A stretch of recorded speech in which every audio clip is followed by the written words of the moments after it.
Alright guys, what's up? We are Machines here with another tutorial. So today we're going to be talking about more realistic drums, how to achieve like a lo-fi indie rock sound, but you can pretty much do anything with these drums. The website that I got them from is this website right here, and it's the company that makes the samples is called Past to Future Drums, and they're all pretty cheap drums. The particular pack I'm using is called Untamed Drums. Let me see if I can find it. It's volume 2. I should probably get that. Let's find it here, right here. So at $15, right? So what it is you'll buy this pack, and you have to have Contact, and you basically go into Contact and load the samples in right here, and you can route them to their own individual track within Ableton.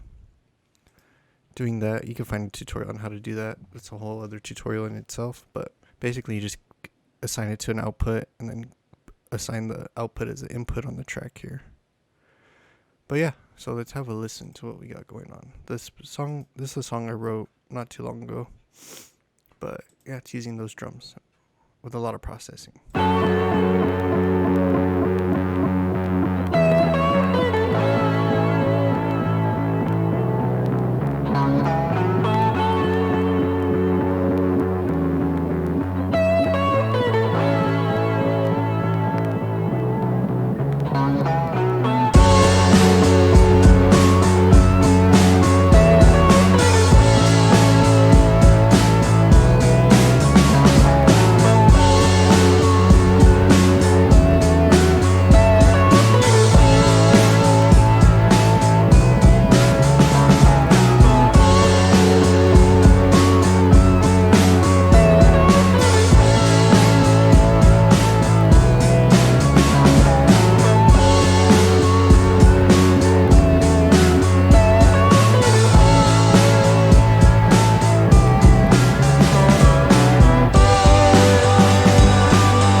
Awesome. So yeah, that's the track. So as you can see, this is all MIDI, but my goal here was, since I'm not a drummer, or I don't have a drum set, was to get some realistic sounding drums, but also have them sounding like in the style of the genre, which is really kind of lo-fi 60s, 70s kind of vibe. So to achieve that with MIDI is pretty hard with just regular samples. So those samples are pretty necessary for this kind of music if you're trying to make this. But let's get started on looking at what we got going on here. So as you can see, it's all MIDI.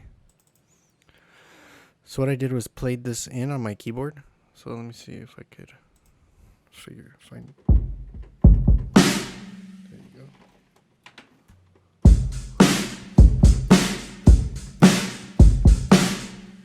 Yeah, you get it. It's basically all I did was play that along with the song. And you want to do that most likely just to keep it sounding real, because you're going to have these velocity variations and things are going to be aren't going to be perfectly on the grid, right? As you can tell. But yeah, so let's dive into the actual sounds themselves. So we'll start off with the kick, right?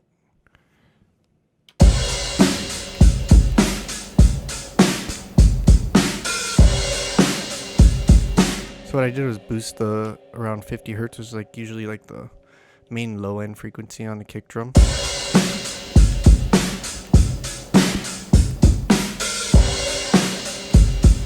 You see how it just comes alive. I really like if you listen to Bonham stems, like from Led Zeppelin when he recorded drums, kind of had that like really thumpy low end on the kick, and I was trying to get that there.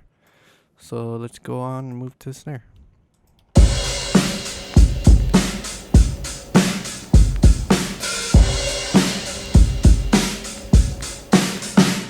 Yeah, so on the snare I just cut some of the high end out because it's pretty harsh, and I did that a lot throughout this whole drum process. Let's look at the hi-hat, same thing, and I just I didn't even use this.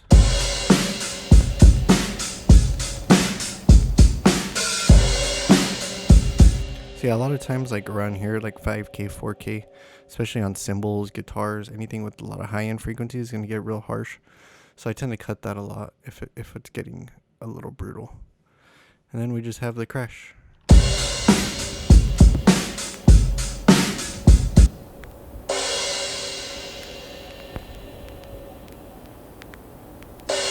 Alright, same thing, just a simple EQ, but where it's really going to start getting crazy is here on the subgroup mix.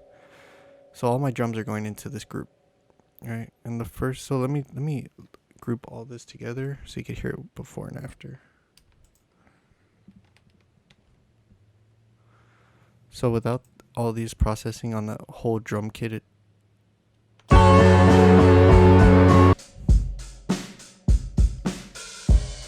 that's how it's going to sound basically if you just plug the samples in. And then with the processing I did,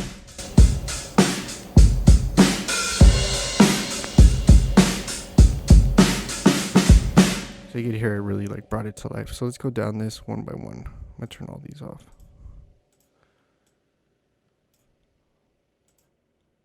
Alright, so first what we have is this mastering plugin, or not, I mean it's not really mastering, but it's a glue compressor plugin with the mastering preset, add sustain.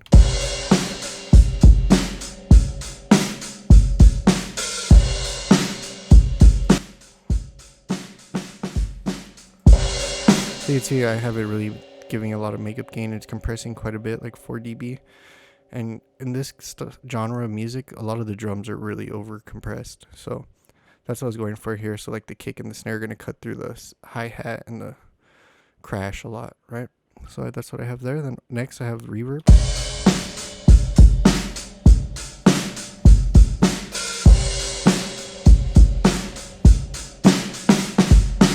So you can see it like really gives it a space, right? It's not just dry drums like how it is before.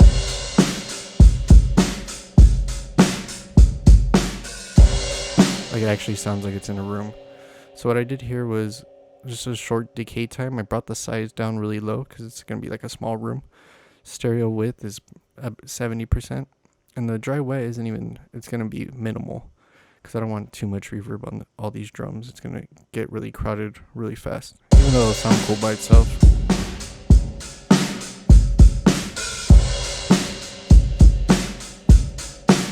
Just want a little bit in there, keep it sounding realistic.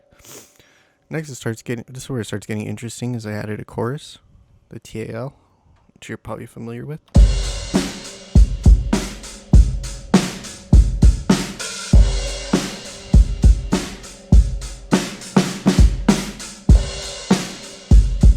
So it's barely doing anything, but I just like adding that in because it kind of widens things up. It gives it like this analog chorus phasey sound, makes the drums a little bit wider.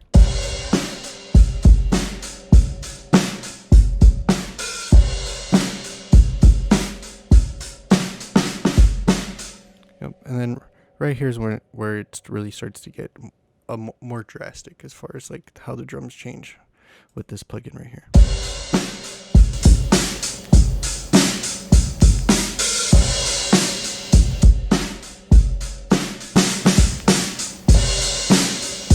You hear it really starts coming to life. So what this is .lp by Clevgrand, this company right here. You can download this whole sample pack off their website. It's not that expensive. I really suggest you get that whole pack. I use, and pretty much almost every track on here, I'm using one of their plugins. So it's like a vinyl simulator. So you could select like the hertz of like if you're like European or American, it's gonna add a 60 hertz tone. And this is like your cable quality, right? If you could adjust the percentage on that. And yeah, you could just adjust amp noise, vinyl noise, scratches, hum, amp quality, needle quality, scratches rate. So this is what this does though. What I noticed is it adds a lot of high end, and it kind of brightens up the whole sound of the drum kit.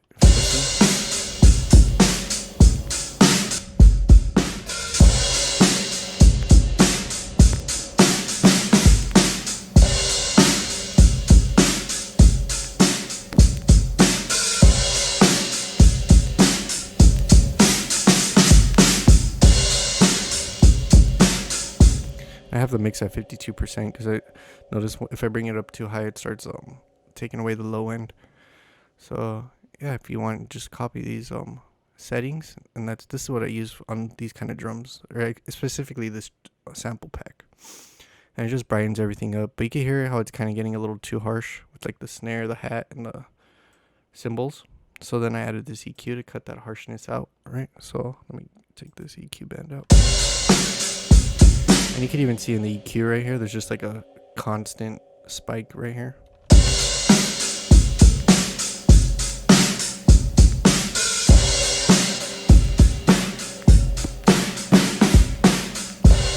So that's just taming it, keeping it in check, you know? So yeah, I mean, you can see like really this plugin right here is just doing most of the work. And I've suggested this plugin to a few friends who record like indie bands, and they love it on the drums. Let's check it out again.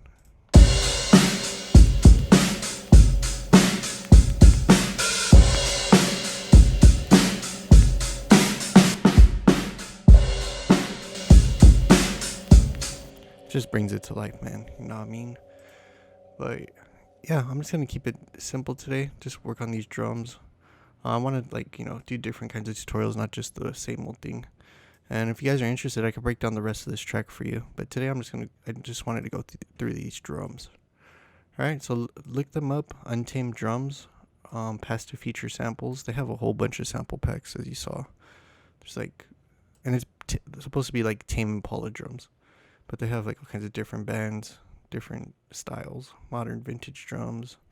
They have synthesizer loops, all this stuff. So Mac DeMarco drums, any raw psych drums. I haven't even seen a lot. I'll probably buy some of these today, actually. Yeah, they have everything. Lo-fi jams, Roland synth freaking samples, everything, dude. But yeah, thank you guys for watching. Don't forget to comment, subscribe, and like. Catch you later.